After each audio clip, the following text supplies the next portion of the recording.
Hello, everyone, and welcome to another American Scouser podcast. Today it's myself, Timucin, and I am with Cozzy today. We're just running the show together. How's it going, Cozzy? Yeah, what's going on, man? How are you? Things are good. Things are good. Well, let's start with a recap of the Watford game, which was really fun to watch. Um, what did you think of it? I know, like when I figured that you were the first person I thought of when I started starting lineup, and I saw Divock in there, and I'm like, oh, I know Kazi's happy. Listen, it's the perfect game when I can't pick any holes at all, even though some fans like to try and find a little weakness, but I can't find one. It was the perfect game. I thought it was the perfect response, really, to the 2-0 draws with Bayern Munich and Man United, and then you go into that, and Watford, don't forget, people, the seventh in the league at the time. They're a good side. They just won 5-1 away at Cardiff. Okay, Cardiff and Liverpool are different, but still a great away win. And we played them off the park. I loved the formation. The Mane down the middle. Thought it was excellent. I thought Origi on the left was, fantastic as well. So no complaints at all, really, considering. Yeah, I was very impressed with how Divock played on the left-hand side, and I actually like that was one of my points when I did the five talking points after the game, and I think that totally. Does that kick Sturridge off the bench onto the ground? You think, or what? I think what it does, right? If you look back 6-7 months, say start the season, Divock Origi was the eighth choice. For example, we have 11 players, and he was probably the 16th player. You know what I mean? There was 4 or 5 other subs that we would bring on before Divock, right? With your Sturridge, your Shaq, your Keita, and your Fabinho at the time was not starting. And now he's made himself the 12th choice player. You know what I mean? He's made himself first sub. He started. He's brilliant. I wanted to start against Everton, but we'll go into that. And but he's made himself the 12th choice player, and that's just down to him and his hard work. Um, so yeah, he's overtook everyone. I believe. I think he's overtook Shaqiri. He's overtook Sturridge. I think, and when he's come on, he has affected games. I look at the West Ham game. He had the chance late on. Okay, it's a tough chance to take, but if he scores, he's a hero again. He's come on. I thought he made a bit of a difference against Man United when he came on. I thought he played well. I thought he's really stretching them. And of course, he makes that start, and it's a wonderful goal. It really is a great goal. Probably one of apart from the Mane back heel, of course, it's probably the pick of the bunch. Yeah, I was mostly impressed with how well he tracked back. That was probably my biggest concern when I saw him on the left. Because when you see the lineup, I think I originally assumed that he was going to be in the middle, and when you see him on the left, my initial concern was, is he going to be able to track back? And man, he sure did. I mean, he came back a ton of times, and they worked that wing really well with Robertson, and that was like the most impressive thing to me. I think his work rate going back and forth. I mean, the guy has size, and he has really good speed for his size. I mean, he does do like odd things at once, but I think the more he plays, we always talk about like with Keita with this. Like the more he plays, I feel like Divock will be better. Because sometimes I think, like you're saying, when he was that 15th, 16th guy, he was almost like trying too hard to do something when he came in. Whereas I feel like when he starts, he kind of plays more within himself, knowing he has at least 45 to 60 minutes to kind of do his thing, as opposed to like 10 to 15. So I Mm. thought he did extremely well. I mean, that was definitely good to see. It's just as again, no, it's what it's also doing as well. Before this game, of course, with the lack of scoring in the previous games, apart from Bournemouth, it says to the front three, hey, we have a viable option here. You went goals against Bayern Munich. You all three of them. I know it's hard to judge for me, but Sturridge poor against Man United. So it's like, hey guys, and I know you're this really big, wonderful front three, and you're all amazing, but I've got a great option here. That's keeping them on the toes as well. It's saying to Mane, well, you missed a few sitters against Bayern Munich, and you were dreadful against Man United. So he puts in a great performance. Salah was amazing. The only thing he never got against Watford was his goal. So I, I'm so happy for Divock. I really am, because I was one of them guys saying he's a good player. He's just not good enough for Liverpool. That was always my thing. I always thought if he's at Leicester or Watford, he'll get you 15 a season, but he'll never make that step up. But now he's starting to look like a real viable option for us. So out of all the things you saw, I mean, and there was a lot to be happy about. Like, what was, I mean, to you, like the brightest point of that game? Like one thing that you were like, man, am I happy to see this? It's hard for me when we take into consideration previous games. The Trent, man, my God, we missed a guy who can cross a ball. It's just his delivery all night was just excellent. He was unbelievable, Trent. And at 20 years old, he gets 3 assists. He should have got 4 or 5 assists, actually, because there was a couple of balls there where the attackers could have really gone in the end on. They were horrendous balls for the goalkeeper to come and defend. I thought Trent was excellent. And I've got to, you know, you look at the Milner situation on the weekend, and I'm not blaming Milner because he's playing out of position, but his crossing was poor against United. It really was. And, you know, when he comes in and he's hitting balls that you can't miss from. Really, Virgil van Dijk couldn't miss on his first goal, and also with the Robertson goal, he couldn't miss. So, Trent, but the other one that's really stood out with me was Fabinho. Well, Fabinho was excellent, brilliant. It's a top defensive midfielder performance. It really is. It's box to box, kind of old school midfielders. Because we're in the era of the Steven Gerrard and your Patrick Vieira's and your Roy Keane. You're just box to box midfielders. He seems like he's a kind of a throwback in that sense. Like, for example, where Mascherano used to be a great tackler and Alonso used to be a great passer. He's kind of a mixture of both, you know what I mean? He wins the ball back so easy, and then he can spray 130 yards. So I was really, really impressed with him, and he's going to have to kind of keep putting them performances in, to be honest, because we've got a couple of big games coming up. Yeah, I think he physically is a big figure in that midfield too. I mean, it's not like, you have like Conte, for example, who's like agile and he's like, probably the best in his position when he plays in his position. But he like Fabinho has that size, so I feel like the balls that are coming in the air, he can bring those down. I mean, he collects and sweeps everything up in that midfield. Yeah, I mean, it was like a pretty impressive performance. It's almost like as weeks go by, his signing makes more and more sense, and it looks better and better. But I agree. I mean, Trent's performance and his presence. I mean, it is kind of odd, and I don't know if it's concerning, but it's definitely odd that his absence was in those games where we could not get a goal in. I don't know if it's just his crossing or the fact that he works that wing so much better with Salah. The chemistry they have on that wing is so like fluid, where they know what the other one is gonna do naturally. It feels like that. Man, that wing is a terror. And you could see Watford was terrified. I've never seen any defense backpedal so much in my life. It looked like me playing against college kids right now, where I'm just trying to. I mean, every time Salah was coming at him, Trent was coming at him, it was just full blown chaos. It looked like, and then not only, I mean, to me, I mean, obviously that wing is very dangerous, but it almost makes the entire team shift a little bit that way when they're trying to defend us. Which when you do a quick switch, I mean, there were so many times where Robertson and Diwak had all kinds of space on the left. Yeah. For me, it was with Trent. Diwak was excellent on the left. He was. I'm trying to find the right word. He was clever. I think probably the best word. He was really clever with his movement. I think that's the best way I can come across it. Really, he's one of them people. He's one of them people that when I used to watch him, say 18 months ago, he would kind of run into cul-de-sacs. He wouldn't know what to do with the ball.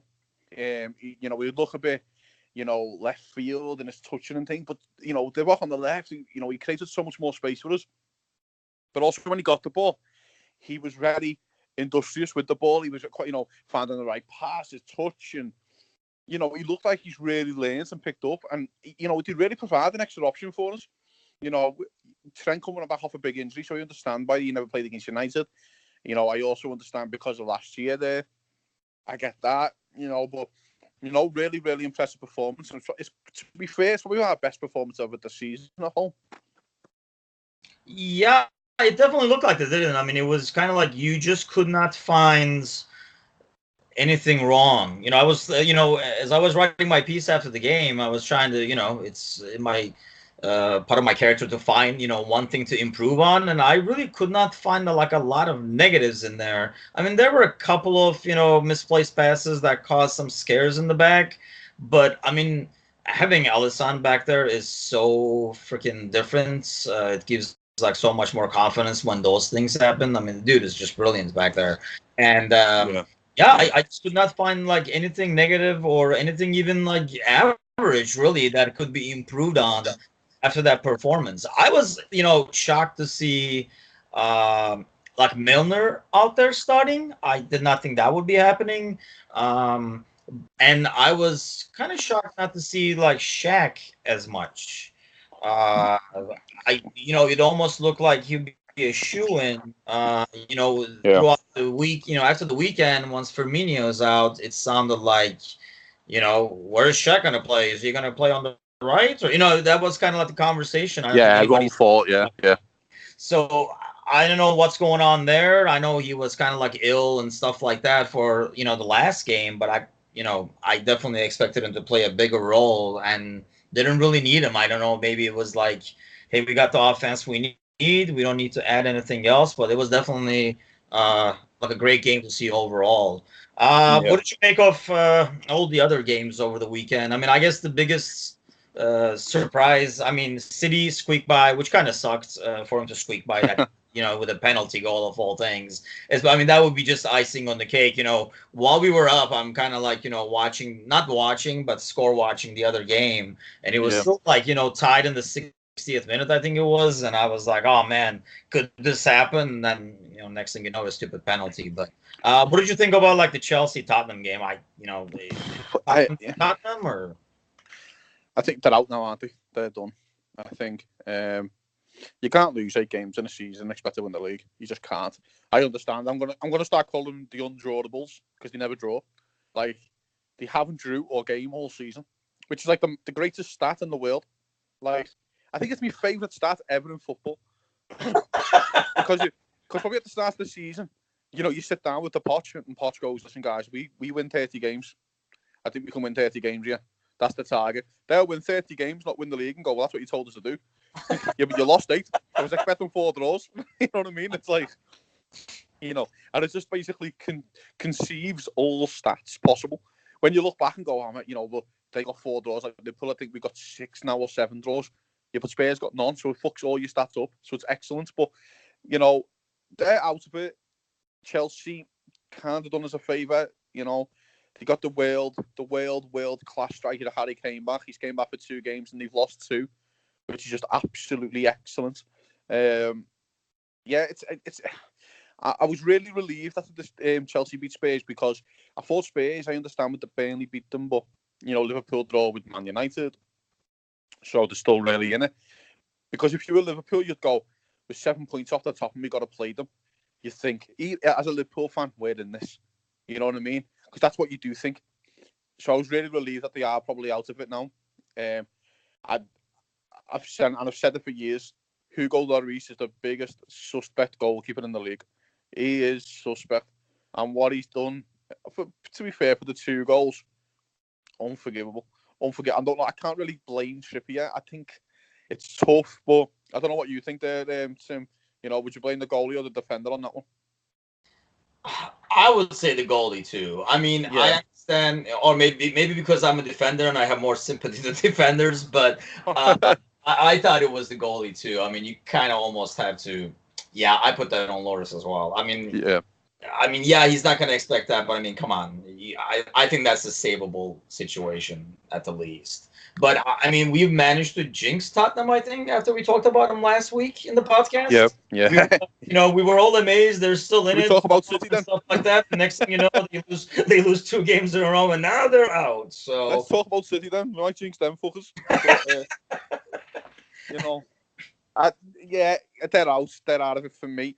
And you know what? The City game, I know you're talking about, they squeak through, which is annoying. I'm not really that interested because I'm thinking to myself, they're probably going to come off and go, fucking hell, that cup final killed us. You know, West Ham, tough game. How disparaging must it be? Because we were all doing the same. We were going, West Ham can go there, cause them trouble. You know, maybe not win the game, but give them a hard game. You know what I mean? Like West Ham did. They'll probably saying the same thing about Watford. They're probably going, Watford, tough side. 7th best side in the league, because that's where they are in position. And at the time, at least, they come off the pitch and go, what was the score? 5-0. Okay. How many shots did Watford have? 1. Liverpool had 15 to 20. You know, it must be really disheartening. You can fuck me. You know what I mean? It's like, so what have we got to do? Well, we got to go to Bournemouth Saturday, 3:00. You know, it's tough. It can make it a tough afternoon. The Bournemouth dreadful away from home. To get me 5-1, no problem. But they are dreadful away from home anyway. So, but Bournemouth at home can be a really, really tough deal. Really, you know, it can be. So, I just think it could be really disheartening for City. I think they could walk off the field and go, fucking hell. They've won there 5-0, struggling. They have to score goals, then they go and put 5 in, you know what I mean? Yeah, I mean, I would think, they would hope at least that, that was the poor run would continue. And that's, I think psychologically, it's a huge win that we had. I mean, more, and not to mention, not only getting 3 points, a 2-1 win would not be the same message or the same confidence that's, I mean, it was a trashing, wasn't it? I mean, it was so That's confident. exactly, yeah. And I mean, from beginning to end, and you didn't have that. Oh, we got the early goal, because we had a couple of games where we got the early goal and gave the lead back. I mean, we got the early goal, and it was just some kind of like an energy on that team on the field. And honestly, if they can play like that with that, sense of urgency, I don't see anybody coming out of Anfield, regardless if it's Chelsea or Tottenham or whoever comes over. So I think it was a huge game to send a message to kind of like say we're back. And this weekend obviously would be icing on the cake. So go back to the Bournemouth game real quick. I mean, I almost feel like that's gonna be a shootout. Who's gonna score more? It could be like that City Crystal Palace game. If City loses points, it's gonna be like a 3-3 draw or 3-2 loss or something like that. Because Bournemouth just concedes goals way too easily. But they can score goals too. They have people going forward. So maybe Klein will do us a favor. Jordan Ivan, come on. But before we even come to the weekend, let me ask you a couple of other things. I don't know if you heard about the news that Fulham has gotten rid of their coach again. Yeah, well, what did you think of that? I mean, how long has it been? Like 6 weeks, 8 weeks? Yeah, I think it's been a couple of months. You know what? I kind of feel sorry for them, but they haven't been playing well. I think they lost 7 out of 8. But I think they looked at 7 points off relegation zone, and there's 10 games left. What do you want them to do? Like, okay, you sack him now. Why don't you let the man build? So for example, they give the job to Scott Parker, I believe. The first managerial role, 10 games out, 30 points to play for. You're 7 off. So you got to say to him, Scott, in effect, can you win 6 out of 10 games? I don't think they've won 6 all season. But now you need them to find six wins probably to stay up. That's what you're kind of talking about now. Okay, yeah, we've got to play. Well, we've got to play Liverpool. All right, great. I think they got to play City as well. Great. You know what I mean? It's like, I don't get what you want. If you sacked them 4 or 5 games ago, but it was still too early on in his reign, so you got to back them all the way to the end now, in my opinion. You're down anyway, in effect. If they stay up, it's a miracle. It's an absolute miracle if they stay up. And if they do, fair play, I'm completely wrong, and I'll say it. But there's no better manager for me who can probably get out the championship. One of them is Claudio Ranieri. He's never, okay, fair enough. I understand what people will say. He's never managed down there. It is tough. But he is an experienced manager who's managed at the top level, won the league, of course, managed good sides in the Italian league, managed in the French league also. So for me, it seems a, snap judgment. And to be honest, it's just got David Moyes or Sam Allardyce written all over it on it full time if they don't want to stick with the Scott Parker. It's just got David Moyes or Sam Allardyce written all over it. Yeah, I mean, I think it was a wrong hiring to start with because that's not the guy's strength. I don't think he's one of those guys that is like a plug-in, and I'll get you 4 wins out of the last seven to barely stay kind of thing. I mean, not to make this a Fulham podcast, but I mean they still got Chelsea, Liverpool, City, Everton. They go to Wolves. I mean it's an ugly schedule for them to be able to dig Yeah, themselves out. So they got the wrong guy to start with. I feel like Ranieri is probably better fit for like a middle of the table team that's trying to get the next level and maybe go to Europe or something like that. Uh, like a middle of the table, like a team like Everton or somebody like I, that. I think what they thought with the Ranieri signing night is my opinion. I think what they thought was, I don't think they thought they were in that much trouble. I think they thought, oh, we'll come in, you'll get the new manager bounce, get 3 or 4 wins, and we're out of it, and we can look up the league. You know what I mean? And it hasn't worked out like that. No, I mean when you look, they're almost like a shoe-in right now. I mean, as far as I'm concerned, it's more like who's gonna be the third, which more than likely I think will be Cardiff, mind you. But who do you put as the third candidate on there? I mean, we're both kind of like putting Fulham and Huddersfield Yeah, already they're on, gone. They're correct? gone. So who do you think? I mean, who's the third? Burnley, Southampton, Brighton, Cardiff? Uh, You would think Crystal Palace and Newcastle are good enough to keep themselves out of there. The one that worries me, big, if I was their fans, is Brighton. Now, I don't think they've won a game this year, or if they have, it's only one. They've been on a horrendous run, a horrific run, and I've got a feeling that yeah, that's what happens in this league. You can get to a stage where you get to Christmas and you're in 10th or 9th, and you think, "Fucking hell, look up here," and then you lose 3 or 4, and then slowly but surely you start getting sucked into it. If I said Brighton 2 months ago, everyone would have laughed at you, but they look like they're getting sucked right into it. They are right in they're in a dogfight. You look up the third of the table, for example. I think Everton are in ninth. Everton were on. I think they're on 36 points. They're on 33 points before they beat Cardiff. They were only. I think Cardiff were only 6 points off them before they beat them on 9 points off them. You know what I mean? It's not like Everton were like wave with the fairies, but we think they are, but they're not. They are now, of course, because that's a big win against Cardiff. But that's the kind of what's happened to Brighton, really. But I think Brighton looked at Christmas and went, we're safe. Don't worry about us. We can look up the league. And they've lost a few games, lost a lot of games. So if I had to put money on it, I'd probably say Brighton, just because I think Cardiff can get rough and sneak wins. I think Cardiff can sneak you to 1-0 and play awful football and get you to 1-0. I don't think Brighton can play bad and win. That's the problem. Yeah, I think you're right. I mean, the only thing is, I feel like Cardiff has a tougher schedule compared to Yeah. um, Brighton. I mean, you got to figure they still have us, they have City, they have United, they have Chelsea, they go to Wolves. Whereas you look at Brighton, I mean, they have Arsenal away. Do they Uh, have City last game? Or is it? I and they can't have remember. City last game, which hey, maybe it can help us out if that's Exactly. like do or die for them, where they have to get the win. That I can definitely agree. help the cause. I know it's I great for feel us. like by then they might be out of the trouble zone. They have Huddersfield at home. They're gonna have Cardiff at home, and that will be like a huge game. But then they have like Brighton at home and Newcastle at home. It almost feels like they're kind of control their fate a bit more in Yeah. terms playing against teams that that 3 point will feel like a 6 point difference really when the time comes. So Yeah. Yeah. one last thing to touch on because we didn't get a chance to talk with you about this. I know Hillary, Debray, and Ian were talking about it. Mm-hmm. What do you make of the Chelsea, the mess that is Chelsea? The whole mess. I think that's the first word. It's a mess. I, where'd you start?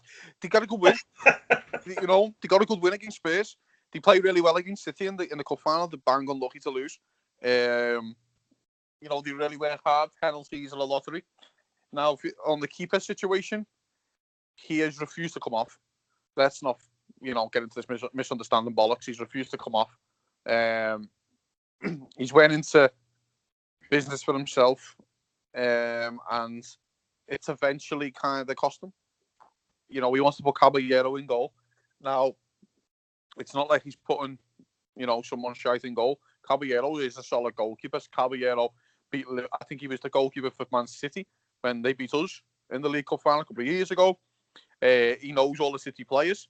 He's probably done penalties against them 1,000 times in training because he used to be there for a while. So for me, it's a mess. It's an absolute mess, and I was so happy that Sarri dropped him for the Spurs game because it's a certain authority again. It's kind of say, yeah, I am the boss. I think if he plays him, I think it's a really, really bad knock on Sarri. So I think they've handled the situation well. Sarri has. He doesn't need to mention anything about it anymore.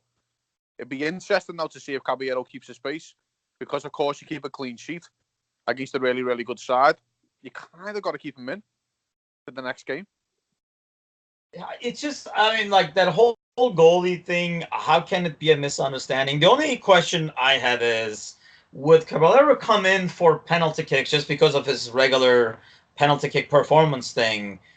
I think so. Was he going to come in anyway, or was he really coming in because the other guy was, like hurt, kept, staying down and stuff like that? Because, I mean, it's a goalie. Like, the game stops when the goalie is hurt. It's not like, he's playing around hobbling. Everything comes to a pause. So if the trainer is saying, no, he can't go, sub him, where is the misunderstanding?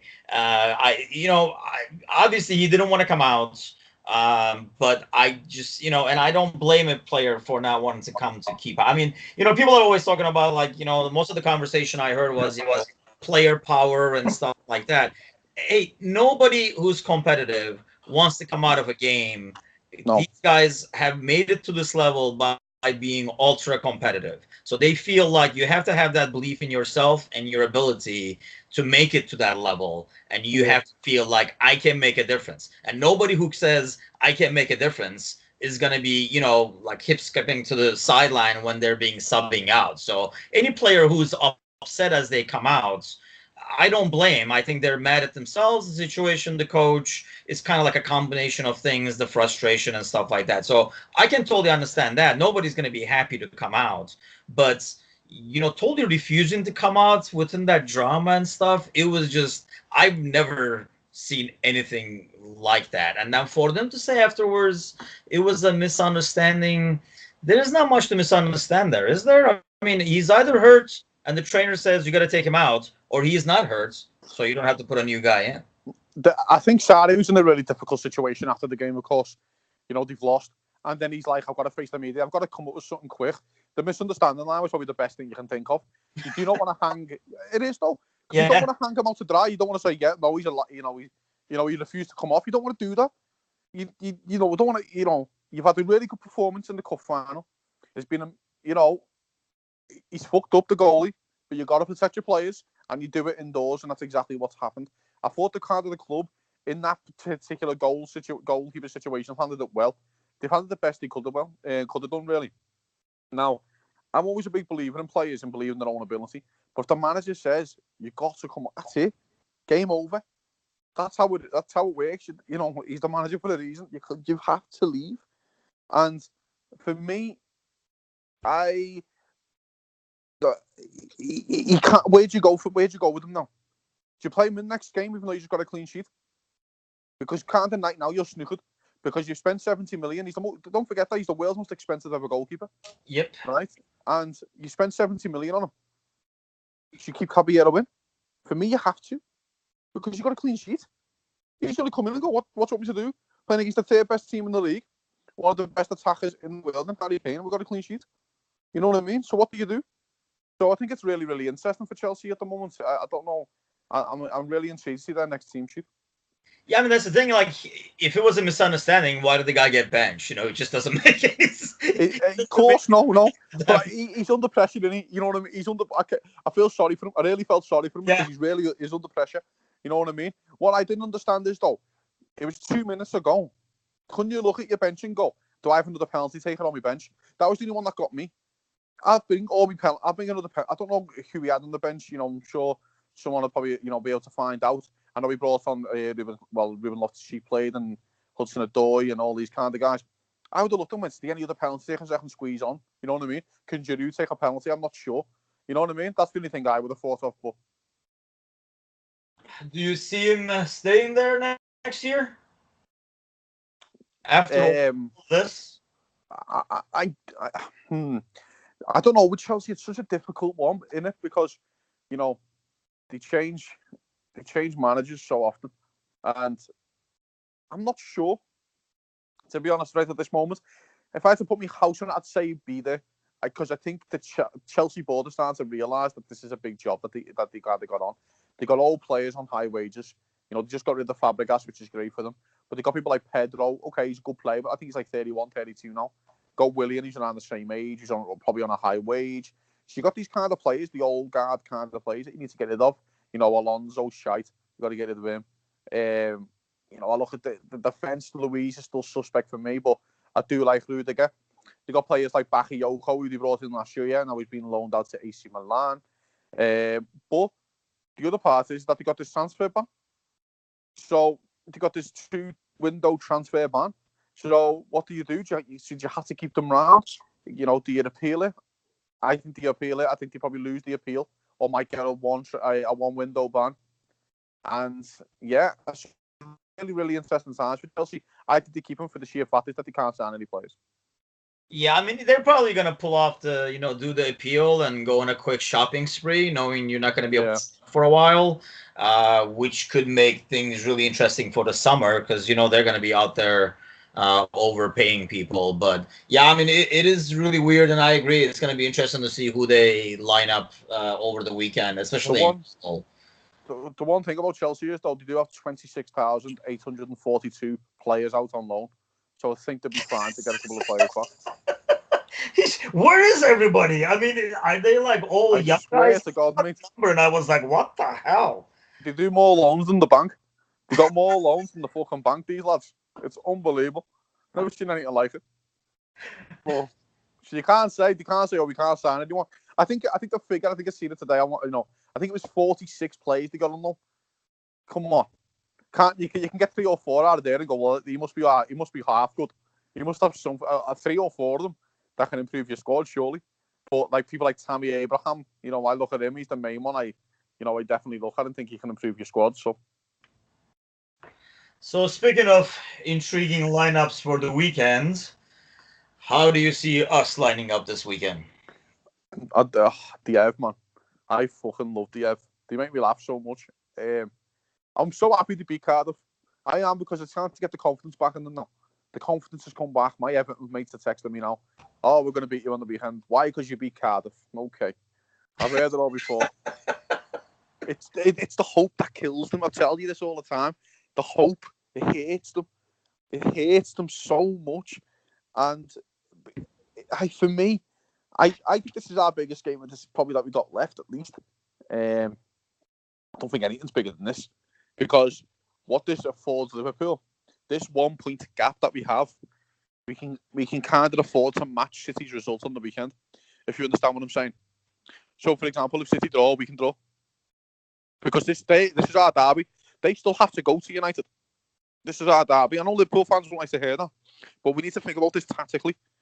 And in a club, if I offered you at the start of the season, Tim, you're going to take 4 points off United and 4 points off Everton, would you have took it? Yeah. Yeah. Exactly. So. And that's how we got to look at it. It'd be frustrating. I get it. If City draw and we draw, it'll be absolutely frustrating. I get that. But Jurgen Klopp will take that now if you offer them it. Because Goodison Park, whether they're shite or not, and they are crap, they are dreadful, Tim.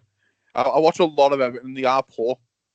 And I think he'll take it. I think Jurgen knows, it's tough, man. It is a tough game. So, I don't know, man. But I love playing them. It's the best game of the season. Going to Goodison Park is the best game of the season. It's for me, it's still the one that gives you the most butterflies in your stomach, and there's no better victory than beating Everton at Goodison Park. Yeah, I mean, like I say, we've talked about this before. Yeah, Everton game, I kind of figured, that's kind of like you're the one that you circle on the calendar. I always do the United game in terms of like the biggest games. But yeah, in terms of away games, this is definitely the toughest away game that we have left. I think it's So the toughest game. There's nothing tougher than it. If you look at the start of the season, you ask me what our top 3 toughest fixtures of a season is. It's City away, United away, and Everton away. That's always been my, especially in the last 3-4 years, my opinion on it. You know, and I'm going to tell you the quick story actually about the Ev. You'll like this, Tim. Today I was on the phone to a good friend of mine. He's a top Everton fan, goes home and away. And he's like, we're going to beat you today. And I went, let me ask you a question. If I offered you to beat Liverpool today on Sunday, but you're going to lose your next 9 games till the end of the season, would you take it? He went, yeah, all day. I'm like, are you mad? He's like, I don't care if you finish 17th, as long as we beat you. And I was like, fuck me, that's what I'm talking about. So Tim, I've got to live with that. Right? We have to live with the hatred. That they wake up. He makes jokes to you like, imagine just liking your own football club. He said, I hate my own football club. I hate them. He said, but they just draw me in constantly and give us a false hope. It's just like, it's ridiculous. But that's what you kind of got to live with. For me, I think it's one of the toughest games. I know you say United, and that's the first one you look for. I'm probably the same. United and Everton are probably tied for me. But there's nothing better. And if we beat them this weekend, it's a statement win. People call the Watford one a statement win. No. You go to Goodison Park and you go and beat them there, mate. It's a statement win. Because when all them City players probably think our job's done on Saturday evening, they wake up and watch Liverpool, probably think, this is one of the games where we can circle that they could drop points. And you go and win, it hurts them. It really does. Yeah, I think the reason I don't see it as like, I don't know why, but I'm more worried about, the home games against like Tottenham and Chelsea than the away to Everton, because I feel like Everton will have to come at us. It's just, Everton fans are not going to let their team at Goodison Park, sit back and play defense and try to go on the counter. And I feel like if they come at us, we will have our chances easily just because, of the way we play. Yeah. Whereas I'm more concerned about, even though they're home, when Tottenham comes to Anfield, they have nothing, you don't even know what situation they're going to be in at the time, in terms of like Champions League, other cups and stuff. I mean, but they're really not going to probably at that point have anything to play for. They're pretty much done with the title race. And I mean, I don't think they're going to drop enough points to be in threat of getting out of the Champions League spot. So I worry about a situation like that, or where they can afford to just sit back and try to hit us on the counter. And not, I wouldn't be afraid to lose those games. I guess I would be more afraid to lose points at those games, if that makes sense. Yeah. For me, if you offered 90, I think 95% of Everton fans would take a draw right now because they know we're here to Liverpool still. They don't know that. We've done our part. We drew. That will, you know what I mean? That's what they'll think. With the Spurs game, I think the best thing that can happen to Spurs right now is that they stay in the Champions League as long as possible. And it looks like they're already through. They got a 3-0, the 3-0 ahead against Borussia Dortmund. Chelsea is still in the Europa League, which is great for Liverpool. I think they got Malmo. No, I can't remember who they got now, to be honest, next week. But so let them stay in Europe. Let them keep doing what they're doing. And I think that's what will affect them two teams, because they want to win a trophy. I understand Spurs in the Champions League is a long shot, but I think they actually, they can be a team that can really, really trouble big sides because they have good players. So, I'm not worried as much. Liverpool haven't lost a home game in so long. I think it's like 36 games you haven't lost a home. So I'm not really worried about the home games. It's just this one that sticks out to me. This is the thorn. This is the absolute thorn in the derby. I'm thinking about it now. My belly's rumbling. I've got that many butterflies in my stomach right now. It's a horrible game, and they'll make it horrible for us. Honestly, I'd start Divock Origi. You want to know me starting? You want to talk about the starting? Let's get it. Divock Origi will play up front. I would say to Divock Origi, every corner you stand on Jordan Pickford. You stand right in front of him. You pee in his ear. You pinch him. You do whatever you want. Let's rile this kid up. Let's give him the nightmares he deserves. Right? I wouldn't start Bobby if he's not fit. Even if he's 80% fit, I think he can just go, big season ahead, Bobby.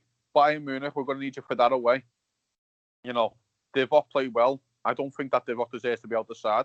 Actually, yeah, let's get your thoughts there. Do you think Divock, would you start him? Oh, man, that's a tough one. If Firmino is available, I think I'm starting Firmino. Would you start at 80% fit Firmino over 100% Divock after how he just played? Oh, I mean, if you're doing it like that, I mean, I almost got the sense that Firmino was 80% this week, and that's why we Maybe. kind of went with the 100% Divock. But if Firmino says I'm good, I'm probably putting them out there just by the experience thing. But what But does it yeah, say though, man? I would not be disappointed or discouraged though. Honestly, if I saw the same lineup as this week coming back Yeah, out. I don't know yeah, if I'm the you'll same. see Milner or if you'll see Henderson in there instead of Milner, or maybe Keita instead of Milner. I don't see us doing that away though. I almost feel like maybe instead of Milner there'll be Henderson there, and the rest of the team will be exactly the same. What does that say to Divock though? What does that say to him? Because you get your chance, you play really well. You get to take a great goal. So it is a great, great goal. And play, left hand side, Mane is excellent up front, brilliant down the middle. What does that say to Divock Origi if you're going to start Firmino? Yeah, but what does that say to Firmino? It says that Like you're going to earn. line. I mean, I guess it's a good wake up call and everything like that as well. But But it says you've I mean, got to earn your it position. tells Divock. I mean, I think Divock starting this past week told him that, hey, you're close. You're the fourth guy on this team as far as going forward. And I think that's like a big statement to Sturridge, and I thought it was the right decision. And the kid proved it right with his work rate. Sturridge is not coming back like that. I mean, if Sturridge is out there, he's not playing on the left. I think the decision was made to put Mane in the middle. And once you decide that, I think Sturridge is out of the conversation because you can't put Sturridge on the left because he is not going to track back like Divock did all day Sunday. I mean, I what? agree. I think Sturridge is finished. I really do. And I adore the man. I think he's one of the most naturally gifted players I've seen. He's that good. On his day, 3-4, he was that good. He was unbelievable. His touch, his movement, he was an excellent player. But he's finished. He walked around the Old Trafford pitch like it was a testimonial match. Like, I don't have to get out of second gear here. And that performance really frustrated me because Jurgen had a lot of options, and Sturridge knows this. Daniel's not stupid. He has Shaqiri, he has the Keita, he has the Origi option, and he backed him. He backed Daniel and went, "Go on, you can go. You can get me one. Go and be the hero." In effect, and he was poor. He was really, really poor. I was so disappointed with his performance. So I think Divock comes in excellent, and I'd start him again. I think you have to. I think it says to Bobby, you got to work then. I'm sorry you were injured. That's it. But you got to work hard. But don't forget, you're going to be playing next week. Let's get you another week of fitness. Playing next week. Bayern Munich's coming up. Big away game. You're starting anyway. I just think in this one game, I think we could start at Origi, just to give them the nightmares as well, which is always nice. And I guess that would be one big thing is from his first game performance. I mean, remember, I mean, obviously he had that goal in the last minute, but didn't he hit the post? Yeah, man, he He could have was kind scored, of like couldn't he, all off the over the corner? place, giving them trouble with his size. So I mean, yeah, I'm not totally like I said. If I saw the lineup and if I saw Divock out there again instead of Firmino, I would not be discouraged and say, "Oh my God, what are we gonna do now?" I mean, it would almost be like. I mean, I really like Divock, and I think he's making a statement where he will be here next year too. At one point, it looked more and more like he would be departing with, Daniel. But it looks like he's getting his opportunities. Kind of like took him a while to work himself out of that injury. But the kid is young, and he looks like he works hard. Otherwise, he wouldn't get the opportunities that he does. If you don't work hard and training for Jurgen, you don't play. That's always my thing with Jurgen. I think it's in the Ralph Honolstein book on Jurgen, Bring the Noise. And he talks about meeting a top player. He doesn't ever mention the player. He talks about sitting down, think about signing him. He's going to sign him for Dortmund.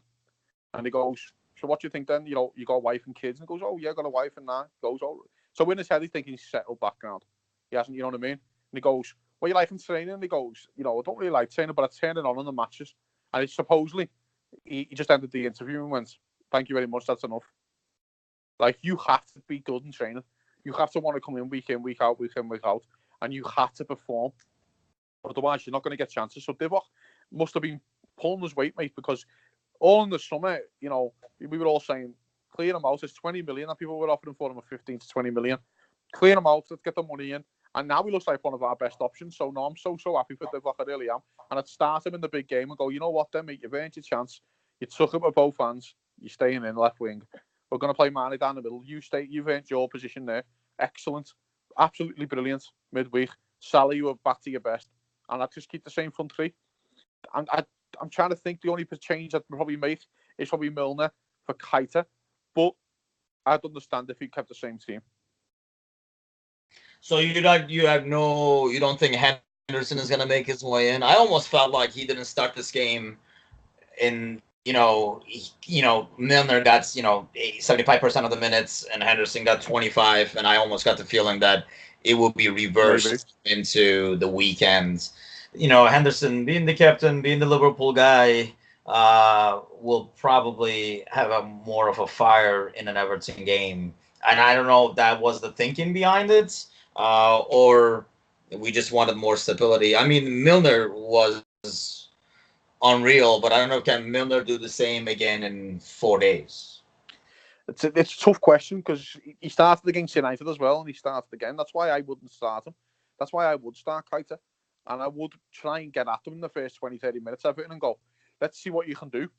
I honestly think against Everton, if we score in the first 10, 15 minutes, it could be 4 or 5. Yeah. Oh, yeah. That's what I mean. The pressure. Honestly, them fans will be right on them. Everton know it's a big first 20. It's a massive, massive first 20. Because if Liverpool can score early, them fans are right on their back. They do not want to see Liverpool win the league, and they're going there with that intention. And I think they know that. So I think with Keita can be a bit cuter, and I think he's due a big game. I know we keep saying this, but he has been playing well when he started in the last few weeks. So yeah, I'd start Keita over Milner, and that'd probably be the only change I do. And your score prediction for this one? Drum roll. 1-0 Liverpool, Divock 90 plus 6. Just please. That must be like a Cozzy wet dream that you wake up to. Oh my God. I wake up in cold sweats. It's my birthday Saturday. I think, so if Bournemouth can do us a favour, then the Ev win, I might never be seen again. Sorry, if Liverpool win, I might just die again. But I mean, no, honest opinion, I think Liverpool will win. I think we win comfortable in the end. I'll go 3-0 Liverpool. I don't think you can hurt us attackingly, only on set pieces. So I'll go 3-0 Liverpool. A nice comfortable afternoon. I hope so. I agree that if we get an early goal, that crowd can turn on that team pretty darn fast, which will just, play into our hands, and it could be like another Watford showing. So I'm glad they won their last game too. They kind of they're kind of coming in a bit more confident, which is what we kind of want. I want them coming at us so that we have that space going forward. And that's another reason actually to start Divock, because he can use that speed down that wing, because their forwards don't like coming back as much. I mean, they do a lot more when they play against Liverpool, but normally, and whenever I watched Everton, I think that's one of the weaknesses is their right back and left back is always playing solo, and they're both pretty decent players. It's just that one guy can only cover so many guys, and that's why they give so much openings in the back. I mean, as far as Bournemouth, unfortunately I'm thinking that's gonna be a blowout, because I feel the same thing. If City get an early goal in that game, it could get ugly. But if Bournemouth get the first goal, then I can see that game being a shootout. And honestly, if they already struggled midweek, if they lose points, does that make Fernandinho the MVP of the season? He's the most important player in that team. He really is. Honestly, I think they lost him for 2 games last time. They lost 2 games. Okay, yes, they won against West Ham. It was a very, very dubious penalty. Otherwise, they wouldn't have won, in my opinion. That's one thing I don't get with City. They're an excellent side. They're a wonderful, wonderful side. In my opinion, if they win the league this year or the Champions League, they're probably the greatest side to ever play in the Premier League, which of course is debatable. But the one weakness they got is I think he's 34, Fernandinho. How many times can this guy keep going to the well for them? Because they haven't got a hold midfielder to back him up. I know they tried to sign Jorginho in the summer. They're probably glad they never. But they need to go out and get a world-class defensive midfielder to replace him. which makes their job really, really tough in the summer. As an MVP, it's it's hard to look past them. It really is. Especially if they go on to win the league, it's hard to look past them. If it was myself, it's got to be Van Dijk. How a man can change a defence, one player. People forget this as well. The criticism Liverpool got when we signed him because of the price tag was astronomical. Every pundit, every guy on TV that who wants to have an opinion, that is too much. He's not even that good. What are you going about? The man is a colossus. The man looks like one of the greatest centre backs to ever breathe air. The man is unbelievable, and he's making average defenders look like top class defenders. So for me, if Liverpool go on to be successful and win the Champions League / Premier League, it'll be Van Dijk for me. For the season, yeah. I mean, if we take this all the way, but I'm just astonished by how, with all those stars that team has, like how Fernandinho's absence makes City struggle so much. I mean, they did not struggle when De Bruyne was out, who is, one of the top midfielders in the world. You know what I mean? It's just, yeah.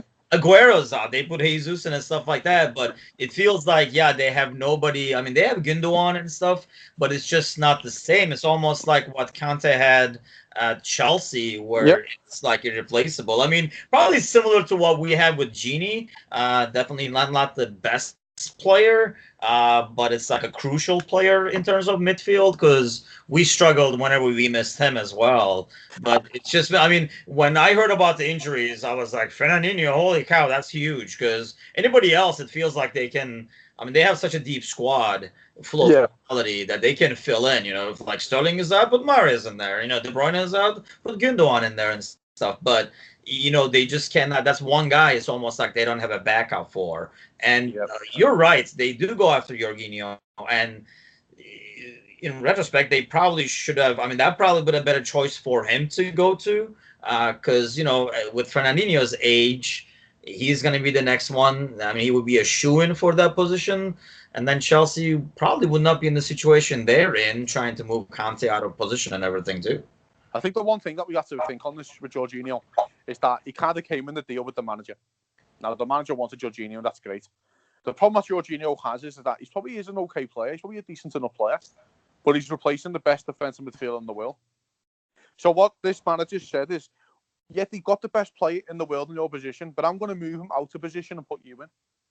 You can't run a sucker for nothing. Do you get what I'm saying? It's like Frank Sinatra going, hey, mate, do you want to sing a song after me? No, I don't. No, thank you. I'm fine. It's like, that's what it's like. That's what I see. It's like the person who's going to replace Messi at Barcelona, for example. We only come in and got 25 goals. 25 goals is a wonderful return. It's because you're used to seeing players with 60 goals a season. Do you get what I mean? And I do feel sorry for Jorginho in that kind of situation that he's in there. And I think the City move probably would have been a better move, because he probably would have got on the ball a lot more. And I think he would have had a lot more protection around him from players working a lot harder.